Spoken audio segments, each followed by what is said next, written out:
Hello, I'm Kiki and welcome to the video for this week.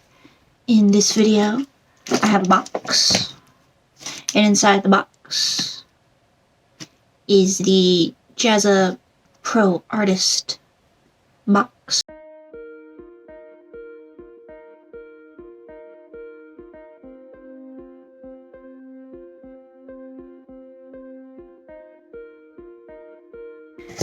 Okay, here it is. There it is. Look, they even put in like little spacer things to keep it safe, which is good considering there is damage on the box. So, big old dent there, but no dent there. Here we go. Here we go. Oh, it's a box inside of a box. I don't have enough space on my desk. Okay. So, the big old marker set, all of the colors, and then it also comes with 2 trays to hold them all. I have the 12-piece set from the Jazzy box, along with a few more.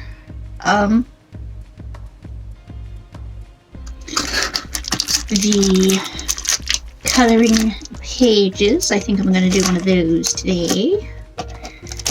I will open them and look through them, because I don't remember all of the ones that he put in there.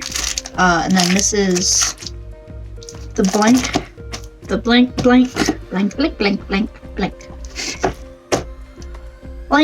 Express It blending card, so you can draw your own stuff. Well, I can draw my own stuff. Get your own paper to draw your stuff. Eraser. And some pencils. And these are the pens. And then pencils.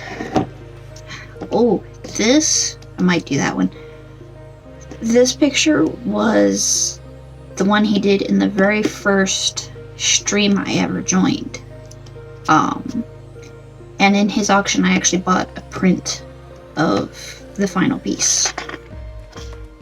I wish I could have bought the original piece, but I didn't have that much money, so I did not, but I might. Set that one there, because I might do that one. That one's a possibility. Oh, there's this one too. The famous Apocalypse Ghost one. When he was doing his competition of the month thing, he did do one where you had to recolor this, and I did do it digitally. So I would actually kind of like to try and do it traditionally too, so that's also an option. Because with this one, I kind of want to pull the digital one up on my computer and try to recreate what I did digitally, traditionally.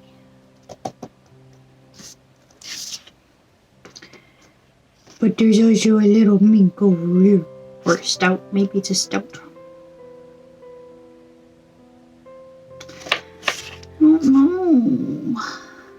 I only really have time to do one today, and then I have to work again. I think I've decided on this one. Yeah. Let's do the thingy.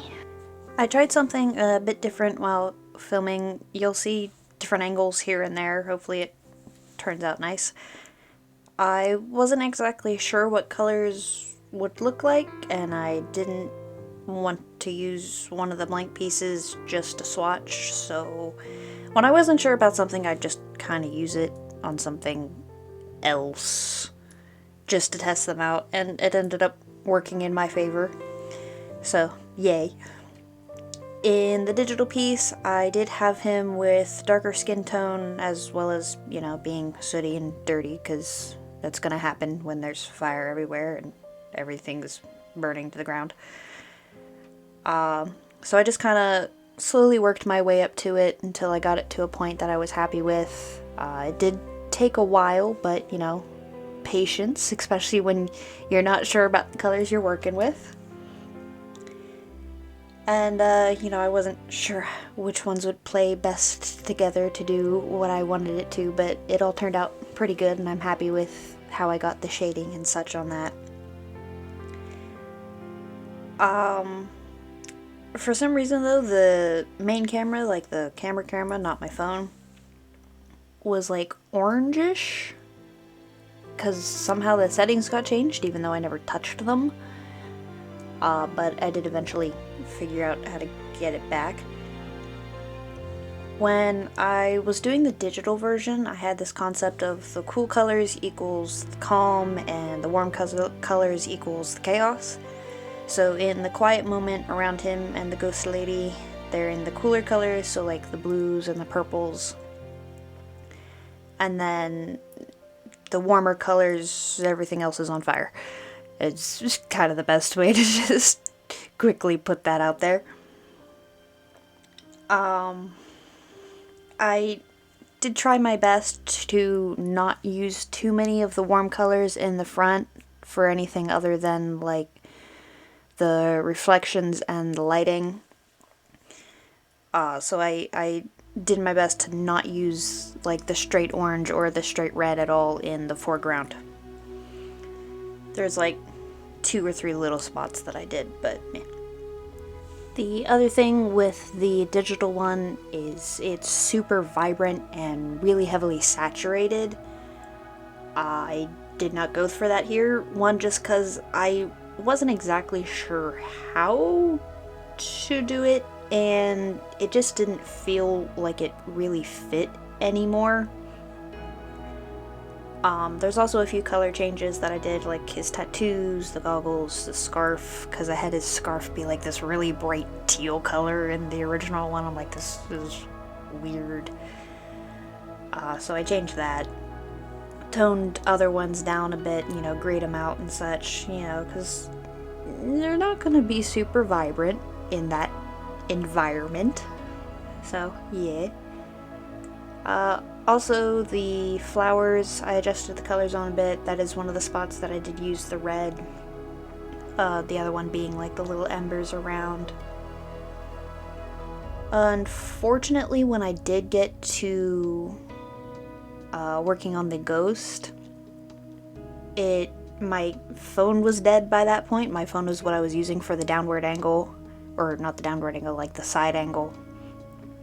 So I didn't get any of the extra angle for her, which kind of made me sad, but I didn't want to sit around and wait for my phone to charge, so I just kept going. I'm really happy with how he came out, pretty satisfied with her. If I had played around with the pencils more on her, I think she could have been even better.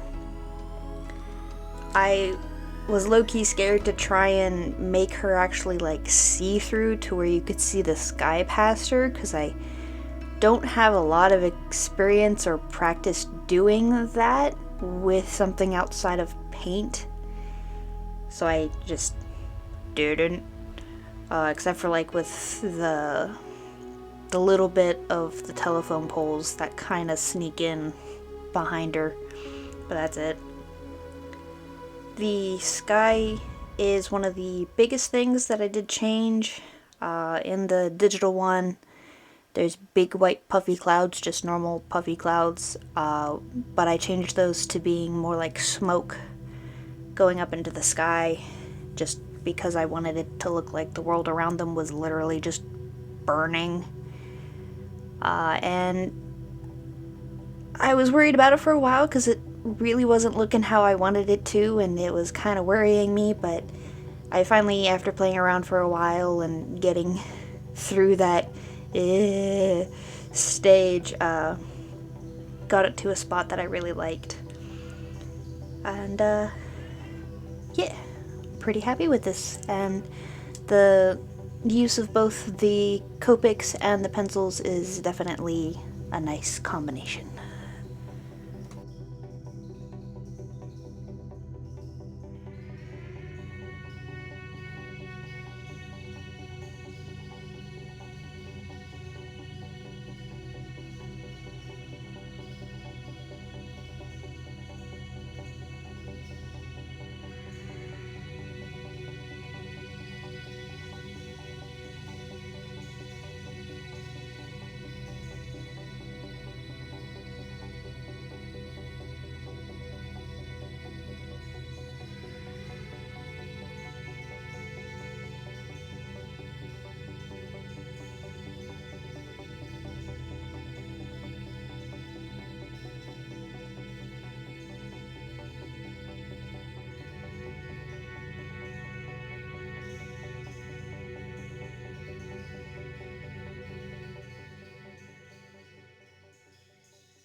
So I have finished coloring in the Apocalypse Ghost piece.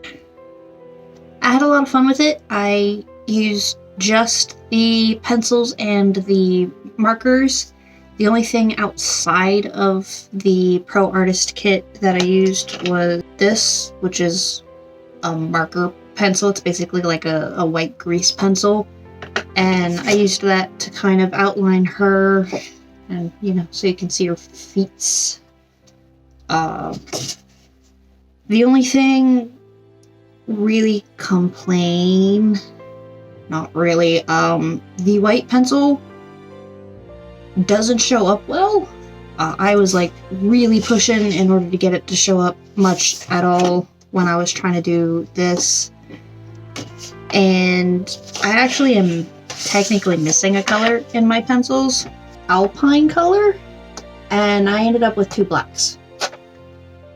I don't know how, but yeah, they're both focus. You know, it is what it is. And those are my only complaints for everything that I used. The what is it called? The Express Copic paper was absolutely wonderful. Ooh, that's kind of cool from the back. Absolutely wonderful to work with, and my goodness, is it thick. I mean, listen to that. I like this paper. So yeah, I will, at some point in hopefully the near future, do a piece completely from scratch using just everything in the box. So like the pencils that come in the box and all of the liners and such like that. So that I use everything. So it'll be, I guess, a part 2 of the Pro Artist box. But for now, I'm really happy with how this one turned out. I did use my digital piece as a reference for coloring and such like that. There are small things that I changed. I definitely didn't make it nearly as saturated. I changed the sky. And, yeah, for the most part, the rest of it's pretty similar. I'm really happy with getting the Jazza Pro Artist box. And I had a lot of fun coloring this, and I hope you enjoyed watching it. So, until the next time, bye!